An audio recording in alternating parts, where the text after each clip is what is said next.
ला तरकनु इलल्लज़ीना ज़लमू, उनकी तरफ झुको ना, ज़लमू जिन्होंने गुनाह करके अपने ऊपर जुल्म किया, फतमस्सकुमुन्नार, तो तुमको जहन्नम की आग छू न ले, उनकी वजह से तुम तक न लिपट पहुंच जाए। इसलिए हमें बुरे लोगों से बचना है, नेकों की तरफ हमें रग़बत करनी है, क्योंकि सोहबत में बड़ा असर होता है। अच्छों के पास रहोगे तो अच्छा सबक सीखोगे, बुरों की सोहबत में बैठोगे तो बुरी तालीम मिलेगी। हज़रत उमर फारूक आज़म रज़ियल्लाहु ताला अन्हु का ज़माना था। एक शख्स पकड़ा गया, बड़ा खूबसूरत था, बड़ा नौजवान था। इस्लाम की दावत दी गई तो उसने इनकार कर दिया, तो उसके लिए हुक्म हुआ कत्ल का। बड़ा खूबसूरत था, तैयार हो गया, कहा जान दे देंगे लेकिन इस्लाम नहीं कबूल करेंगे। हज़रत उमर फारूक आज़म रज़ियल्लाहु अन्हु आगे बढ़े और उन्होंने कहा कि इस नौजवान को हमें दे दिया जाए, इतना खूबसूरत नौजवान है, इसे हमें दिया जाए। हज़रत उमर फारूक आज़म रज़ियल्लाहु ताला अन्हु लेके गए। कुछ ही दिन वो नौजवान हज़रत उमर की सोहबत में रहा। कुछ दिनों के बाद उसके दिल में ऐसा असर पड़ा कि खुद उसने इस्लाम को कबूल करने के लिए हज़रत उमर से कहा कि ले चलो मुझे, अब वो इस्लाम में कबूल करूँगा जिस इस्लाम के लिए अल्लाह के नबी ने हुक्म दिया है। गया और खुद से उसने इस्लाम कबूल किया।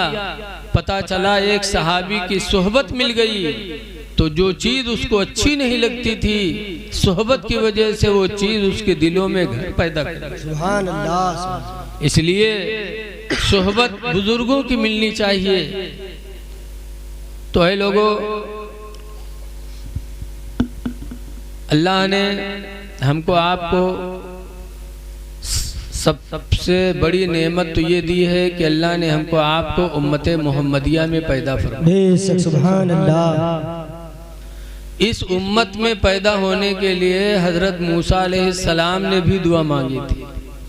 कहा था या अल्लाह तू मुझे नबी न बनाता बल्कि अपने नबी की उम्मत में पैदा करके मुझे ये शरफ अता फरमा देता।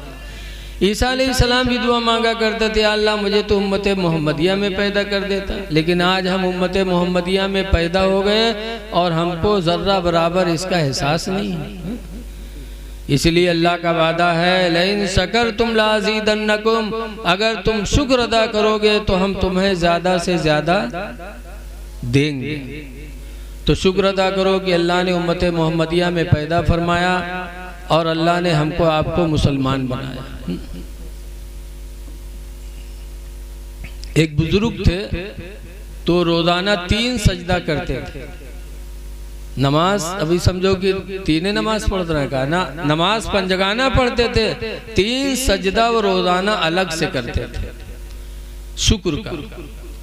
पहला सजदा तो इसलिए करते थे कि अल्लाह तेरा शुक्र है कि तूने मुझे इंसान बना दिया, अल्लाह चाहता तो जानवर बना देता। अल्लाह तेरा शुक्र है कि तूने मुझे इंसान बना दिया। इस खुशी में वो एक शुक्र का सजदा करते और दूसरा सजदा इस शुक्र में करते कि अल्लाह तूने मुझे इंसान बनाकर मुसलमान बना दिया। तो मुसलमान होने की वजह से दूसरा शुक्र का सजदा करते और तीसरा सजदा इसलिए करते कि अल्लाह तूने मुझे उम्मत मोहम्मदिया में पैदा फरमा दिया। ये 3 शुक्र के सजदे वो करते थे तो अल्लाह ने उनके दर्जात को बुलंद फरमा दिया। इसलिए लोगों, शुक्र अदा करो खुदा का, और शुक्र अदा करने का सबसे बेहतरीन तरीक़ा है कि हम अपनी मस्जिद में पंजगाना नमाज बाजमात अदा करें। ये जमात से नमाज पढ़ने के लिए हुक्म क्यों किया? मोहब्बत पैदा करने के लिए, वरना नमाज आदमी कहीं भी पढ़ सकता था, लेकिन जमात से नमाज पढ़ने का हुक्म इस्लाम ने इसीलिए दिया कि जब शाना बशाना मिल के खड़े हो गए तो एक मोहब्बत तो दाएं बाएं खड़े होने की वजह से मिलेगी, और नमाज के बाद जब आपस में मुसाफहा मुआनका करोगे तो एक मोहब्बत और पैदा होगी। आज लोग नमाज पढ़ के फौरन भाग लेते हैं। अरे नहीं, कम से कम ये सोचो कि अल्लाह ने जमात से नमाज पढ़ने के लिए क्यों हुक्म दिया? मोहब्बत को बरकरार रखने के लिए। इसलिए नमाज के बाद फौरन भागो ना, आपस में एक दूसरे की खैरियत भी पूछो। जब दिन भर में तुम 5 मरतबा अपने भाई की खैरियत पूछोगे तो इंशाअल्लाह ताला तुम्हारे दिल नर्म हो जाएंगे और तुम्हारे भाई का भी दिल नर्म हो जाएगा। फिर आज जो हसद पाई जाती है कि फलनवा बर्बाद हो जाए, फलनवा पे हम मुकदमा कर दें, कभी भी दिल इन चीज़ों की तरफ बढ़ेगा नहीं। जब 5 मरतबा तुम खैरियत पूछोगे तो आदमी क्या आपसे दुश्मनी करेगा? नहीं करेगा। तो जमात से नमाज पढ़ने का हुक्म इसीलिए अल्लाह ताला ने दिया, अल्लाह के रसूल ने दिया। कुरान में इसीलिए है वरकऊ मार राकिईन, रुकू करो रुकू करने वालों के साथ, यानी नमाजियों के साथ नमाज पढ़ो। तो नमाज जहाँ अल्लाह के सामने हम सर झुकाकर अपनी बंदगी को इजहार करते हैं, वहीं पर नमाज हमें ये भी सबक देती है कि आपस में मोहब्बत बरकरार रहे। लेकिन आज फिर भी आदमी एक दूसरे का दुश्मन। याद रखो, एक दूसरे का भला करोगे तो अल्लाह भला फरमाएगा। हदीस पाक में हुजूर फरमाते अल हसद याकुलुल हसनाती, हसद ये नेकियों को ऐसा खाती कमा ताकुलुन नारुल हतबा, जैसे कि आग लकड़ी को खा जाती है। हसद कभी नहीं होना चाहिए। हमेशा तुम एक दूसरे के लिए दुआएं करो, इंशाअल्लाह अल्लाह तुम्हारे भाइयों के दिलों में ऐसी मोहब्बत करेगा कि वो तुम्हारे लिए दुआएं करते रहेंगे। आज हम 4 आदमी एक जगह क्यों बसते हैं? एक जगह क्यों बसते हैं? कोई कहीं बच जाता, कोई कहीं बच जाता, लेकिन इस एक जगह बसने का मकसद है कि हम उसकी मुसीबत में काम आए, वो हमारी मुसीबत में काम आए। लेकिन आज हम देखते हैं कोई मुसीबत में है तो हम देख करके हंसते हैं ना। हदीस पाक में हुजूर फरमाते हैं नबी हुरैरा क़ाला क़ाला रसूलुल्लाह सल्लल्लाहु अलैहि वसल्लम, हजरत अबू हुरैरा से रवायत है, फरमाते अल्लाह के रसूल ने इरशाद फरमाया ला तजस्ससु वला तहस्ससु, किसी के अंदर ऐब तलाश न करो और न किसी को ऐब लगाओ, वला तहासदो और हसद पैदा न करो, वला तबागदो और बुग़्ज़ आपस में न करो, वकुनू इबादल्लाहि इख़वाना और अल्लाह के बंदो तुम आपस में भाई भाई हो जाओ, भाई भाई बन जाओ। आज हम लोग कहने के लिए तो सिर्फ कहते कि तुम तो हमारे भाई हो, वो हमारा भाई है, लेकिन भाई वाला काम नहीं करते। मक्का से जब हिजरत करके जरा बुलंद आवाज से दरूद शरीफ पढ़ लो ताकि नींद दूर हो जाए। अल्लाह जाने महफिल मिलान में लोग आते हैं तो शैतान ऐसा वसवसा डालता है, ये मेरा आंखें बंद करी हैं खोली हैं, लागत है जैसे चूहे दवा नहीं खा लेते तो बुदुर बुदुर करते हैं, वैसे मिलाद में आए करते। अरे जरा नींद आए तो मुँह से सुभान अल्लाह अल्हम्दुलिल्लाह पढ़ लो, नेकी भी मिलेगी और नींद भी आपकी चली जाएगी। आज हम कहने के लिए कहते हैं कि तुम हमारे भाई हो, लेकिन अमल हमारा दुश्मन जैसा है, काम दुश्मनों जैसा है। सहाबे किराम की जिंदगी हमारे आपके लिए नमूने अमल है। जब हुजूर मक्का से हिजरत करके मदीना गए तो बहुत से मुसलमान मदीना चले गए, वहाँ गए तो बड़ी गरीबी के दिन, जैसे आप बम्बई पहुँच जाओ और कोई काम धाम वहाँ ना हो तो गुर्बत तो आएगी। ऐसे मक्का से जब मदीना गए तो बड़े तंग थे लोग, तो हुजूर ने मदीने के अंसारियों को बुलाया और बुलाने के बाद फरमाया कुल्लु मोमिनिन इख्वा, हर मोमिन आपस में भाई भाई हैं। ऐ मदीने के अंसारियों, ये मक्का के मुहाजिरीन तुम्हारे भाई हैं। सिर्फ हुजूर ने इतना फरमाया भाई हैं, तो मदीने के अंसारी आए एक एक करके और एक एक मुहाजिर का हाथ पकड़ा और कहा चलो तुम हमारे भाई हो, चलो तुम हमारे भाई हो। हजरत अली शेर खुदा अकेले बचे, इनको कोई नहीं ले गए। तब ये रोने लगे। हुजूर ने फरमाया अली रो रहे हो? कहा अल्लाह के रसूल में इतना बदनसीब निकला कि सबको मदीने वालों ने अपना भाई बना बना के ले लिया और मैं अकेला बचा, मुझे किसी ने अपना भाई नहीं बनाया। तो हुजूर मुस्कुरा के फरमाते हैं अली ये सब मदीने वालों के भाई हैं, अंता अखी फिद दुनिया वाला आखिरा, अली तुम दुनिया में भी मेरे भाई हो, आखिरत में भी तुम मेरे भाई हो। ये कह के हजरत अली को सरकार ने अपने से करीब कर लिया। हजरत अली इतना खुश हुए कि उनकी खुशी का कोई ठिकाना नहीं रहा कि सरकार ने अपना भाई बना लिया। लेकिन याद रखो हजरत अली को सरकार ने अपना भाई कहा, लेकिन अली ने नबी को कभी अपना भाई नहीं कहा। अली ने भाई नहीं कहा कि या आखी कभी सरकार को नहीं कहा है मेरे भाई, बल्कि जब भी हजरत अली ने हुजूर को पुकारा तो या रसूल अल्लाह कह के पुकारा।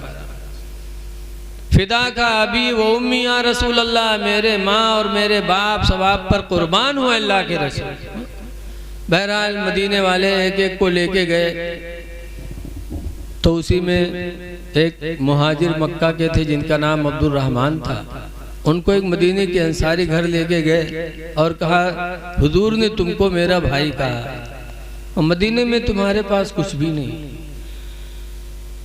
और तुम भाई हो मेरे, तो तुम्हारा भी आधा होता है मेरा भी आधा होता है। तो अंसारी घर की सारी दौलत ला के जमा किया और आधे से बांट दिया, कहा आधी तुम्हारी आधी हमारी। फिर घर भी आधा बांट दिया, कहा आधा घर तुम्हारा आधा हमारा। मदीने में एक बाग थी खजूर की, उसी भी बांट दिया, कहा आधा तुम्हारा आधा हमारा। फिर वो अंसारी का ईमान देखो, आज हम दौलत तो दे सकते हैं, घर तो दे सकते हैं, बाग में भी हिस्सा दे सकते हैं, लेकिन मदीने के अंसारी ने एक काम और ऐसा किया जो शायद आज कोई न कर पाए। उन्होंने कहा ऐ मक्का के मुहाजिर भाई अब्दुल रहमान, मदीने में तुम्हारे निकाह में कोई बीवी नहीं है और मेरे निकाह में 2 बीवियां और भाई का आधा आधा हिस्सा होता है, लिहाजा दोनों बीवियों को तुम देख लो, जो तुम्हें अच्छी लगे मैं उसे तलाक दे दूं और तुम उससे निकाह कर लो, क्योंकि तुम मेरे भाई हो, भाई का आधा आधा हक होता है, ताकि एक बीवी तुम्हारे निकाह में हो जाए, एक बीवी मेरे निकाह में हो जाए। आज कोई नहीं कर सकता कि अपनी बीवी को तलाक दे के दूसरे के निकाह में कर दे, और वो भी ये कहा कि जो तुम्हें पसंद हो। लेकिन उस जमाने के लोग बड़े गैरतमंद होते थे, हम लोग हुए तो सब ले लिए बोलो। लेकिन अब्दुल रहमान कहते हैं मदीने के भाई तुम्हें ये सब मुबारक हो, मेरे जेब में थोड़े से पैसे हैं, मदीने की बाजार का रास्ता मुझे बता दो, इन थोड़े पैसों से मैं तिजारत करके अपनी ज़िंदगी गुजार लूँगा। लेके गए मदीने की बाजार में, बताया तो थोड़े पैसे थे अब्दुल रहमान की जेब में, थोड़ी सी पनीर खरीदी एक जगह और दूसरी जगह जाके बैठ के बेचने लगे। अल्लाह ताला ने बरकत दी, फिर खरीदा फिर बेचा। चंद दिनों में अब्दुल रहमान बिन औफ की तिजारत में इतनी बरकत हो गई, इतनी बरकत हो गई कि अब मुल्क शाम से माल मंगाने लगे मदीना। और एक ऊंट पर नहीं, 2 ऊंट पर नहीं, लिखा है रवायतों में कि 700 ऊंटों पर अब्दुल रहमान का माल तिजारत मुल्क शाम से मदीना आने लगा। एक ऊंट नहीं, 2 ऊंट नहीं, 700 ऊंटों पर माले तिजारत मंगा करके जब मदीने में उतरवाते थे तो मदीने में एक शोर मचती थी कि आज अब्दुल रहमान बिन औफ का माले तिजारत मुल्क शाम से आया हुआ है। 700 ऊंट कितने हो गए बताओ। अल्लाह ने ऐसी बरकत दी।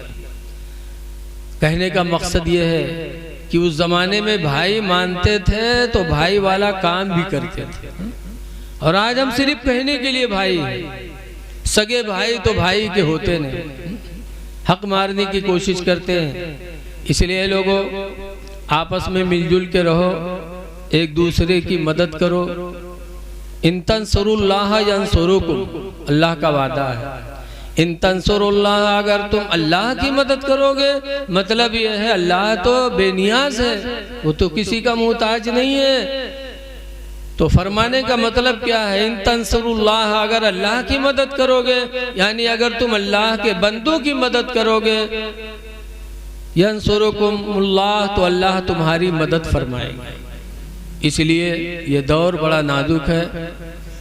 अपना दिल दूसरों के लिए खोलो और अपना हाथ खोलो। हुजूर मुफ्ती रजब अली रहमतुल्लाह अलैह नानपारवी अजमेर शरीफ गए। कानपुर के हाजी तैयब साहब उनके ख़ास मुरीद व खलीफा थे, वो भी गए।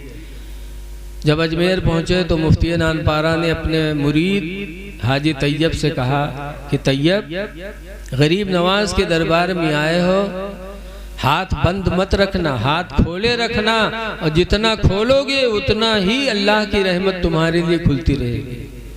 हाथ खोलने का मतलब क्या है कि ऐसे ऐसे की है ना, हाथ खोलने का मतलब यह है कि गरीब नवाज के दरबार में जो भी गरीब फकीर को देखो उसकी मदद करो, हाथ खोल के रहो, देते रहो, तो अल्लाह ताला तुमको अपनी रहमत से अता करेगा।